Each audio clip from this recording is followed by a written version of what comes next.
Hello everybody! Reveille here with the MacArthur Museum of Arkansas Military History. So this month we are giving peace a chance. And today we're going to be reading The General, which is a celebration of peace and beauty. Now this is written by Janet Charters and it's illustrated by Michael Foreman. And as we go through, we're going to see how this general gives peace a chance as we celebrate Peace Month.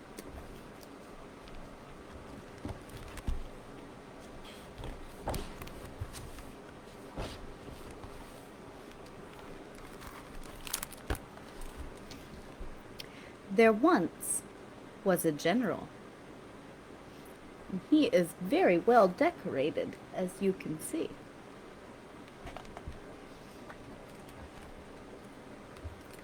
His name was General Jodhpur. He wanted to be the most famous general in the world and to have his army admired by generals from all the other countries. And so he kept his soldiers busy cleaning their weapons, ironing their uniforms, and polishing their medals and boots. Every morning, very early, as soon as the sun was up, the soldiers had to be out on the parade grounds, smartly dressed and ready to practice marching. When they had finished marching, the soldiers divided into several groups. The cooks went to the kitchens to prepare the meals. The cavalry went to the stables to groom and feed the horses.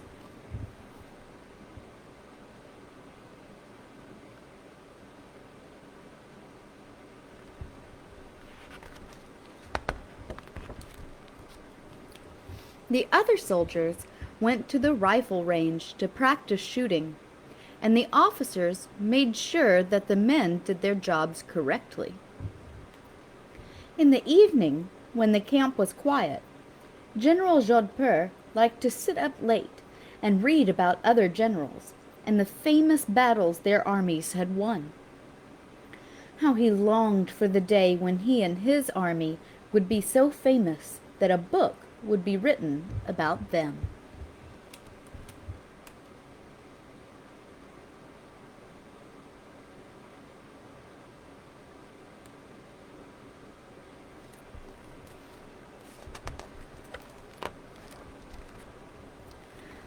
One Sunday morning, while General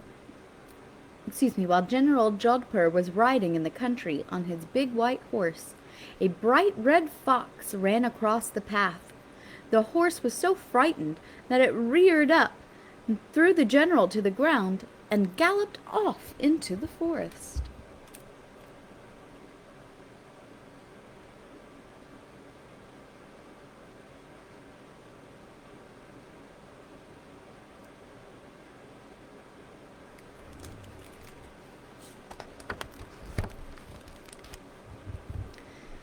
General Jodhpur was not hurt.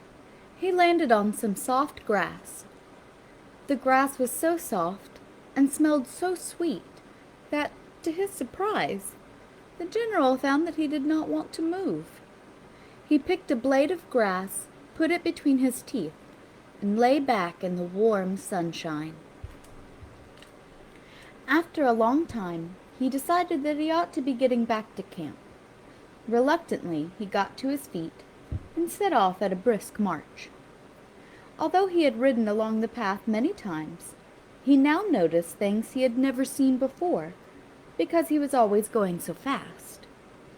He saw squirrels, and rabbits, and field mice, and hedgehogs, and swallows, and wood pigeons, and even a peacock.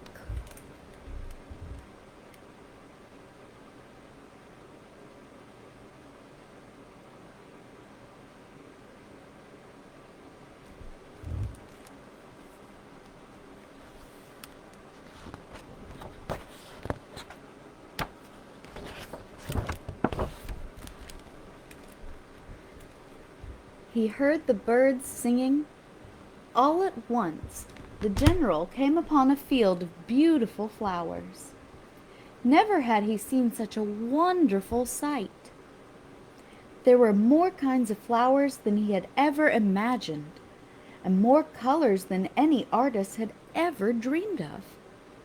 General Jodhpur stood quite still for a few minutes, and then he slowly walked across the field and sat down in the middle of the flowers. He watched the bees buzzing in and out as they searched for pollen to make honey. He thought that one would be sure to land on his nose, but the bees were far too busy to notice, even a famous general.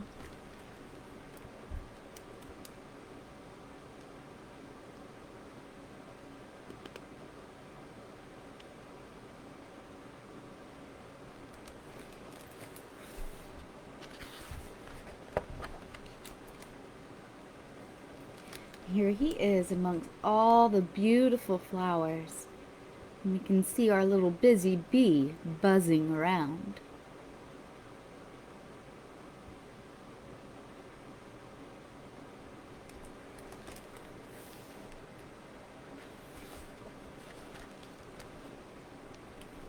He watched the flowers and the bees for a long time.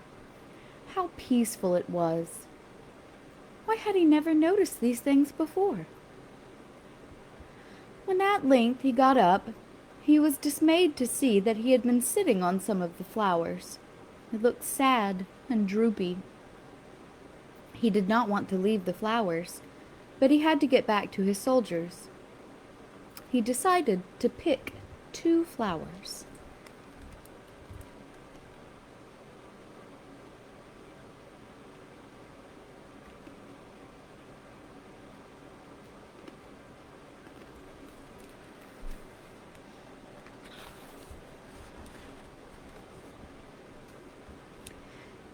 It was dark when General Jodhpur finally reached the camp. He put the 2 flowers in a glass of water near the window of his room and went to bed. That night he dreamed about the wonderful things he had seen during the day: the birds, the animals, the sun, and the flowers. Then into his dream marched thousands of soldiers. They made such a dreadful noise that the birds and the animals fled in terror. The soldiers trampled the lovely flowers flat. The general woke up furious. "Stop! Stop!" he shouted at the soldiers. Then he realized that it was only a dream. He tried to go to sleep again, but he could not.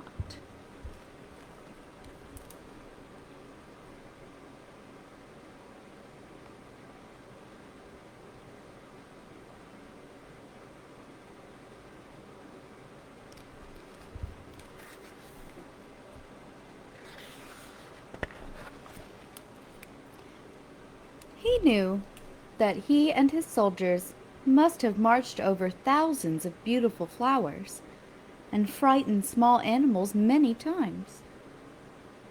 "I will never harm or frighten anything again," he said to himself. "I will try to help the animals and tend the flowers and plants and all other things that grow." In the morning, he told the soldiers that he wanted them to leave the army and return to their homes and jobs. He wanted them to help him make their country the most beautiful country in the world. Everyone was so happy, but nobody was happier than General Jodhpur.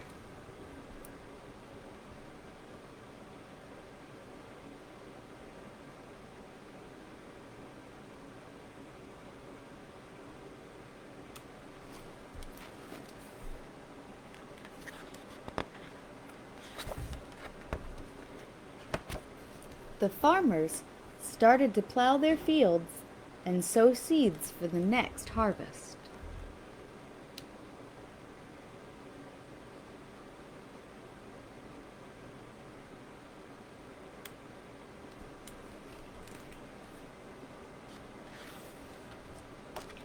The fishermen took their nets and went out to sea.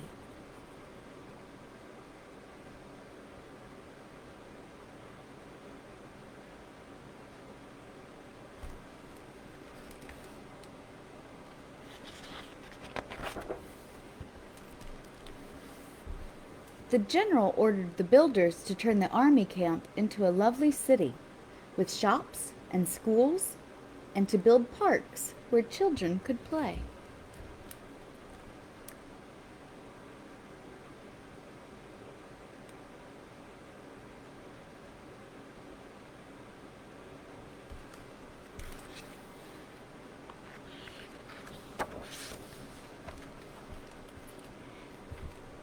General Jodhpur was very excited by all that was happening. When he visited his men to see how their work was progressing, and he did so every day, they were glad to see him.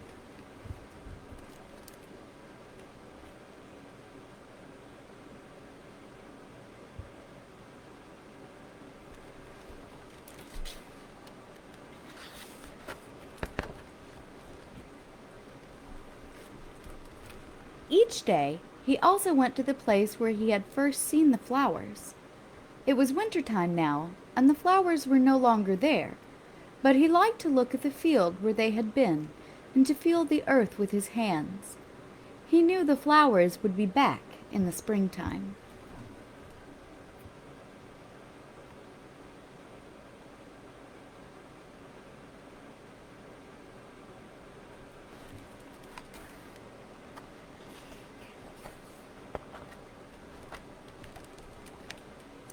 At last winter was gone. The flowers returned to the countryside. New green leaves appeared on the trees.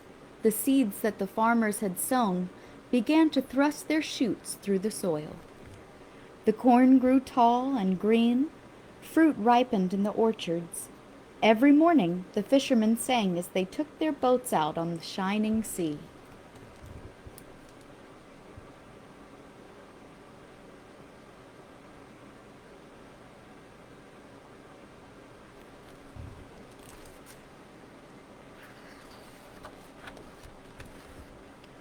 One morning, General Jodhpur received two important-looking letters. One was from the famous General Nikolai Markovitch from the eastern part of the world. The other was from the equally famous General Custard from the western part of the world.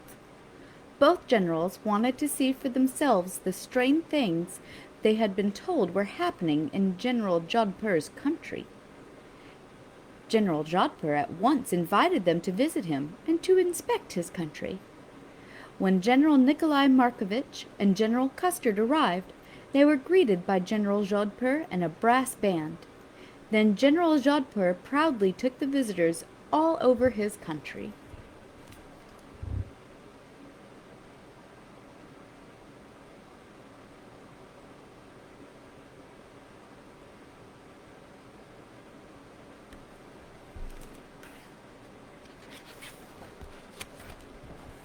He showed them the orchards and forests, the fields full of vegetables and grain, and the fine city with its parks and playgrounds. The visiting general saw that the people regarded all the animals as friends and never frightened or chased them. Finally, General Jodhpur took them to the place where he had first seen the flowers.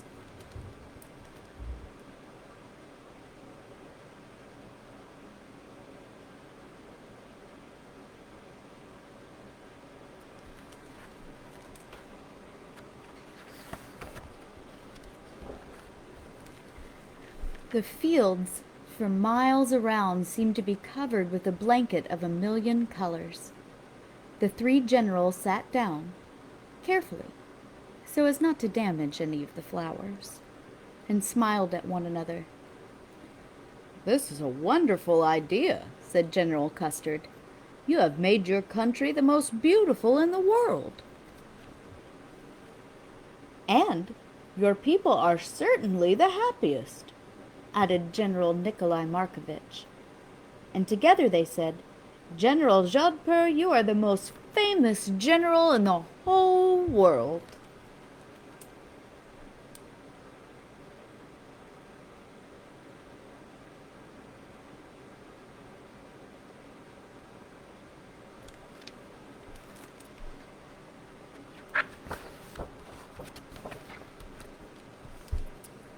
and the most famous general in the whole world lay back among the flowers and smiled at the sun.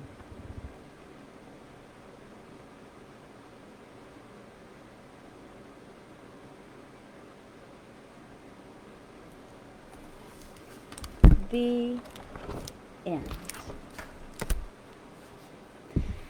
So, most of the time we know that generals are usually famous for how well they perform in battles and in wars. But this general was famous for something much different. He was famous for making his country the most beautiful he could, with lots of flowers and parks and cities and playgrounds and animals to care for. Truly is a celebration of peace and beauty. Hope you all have enjoyed this story, and we will be back next Friday to continue our Give Peace a Chance theme, and I will see you all again next week. Have a great weekend, everybody. Bye-bye. Peace.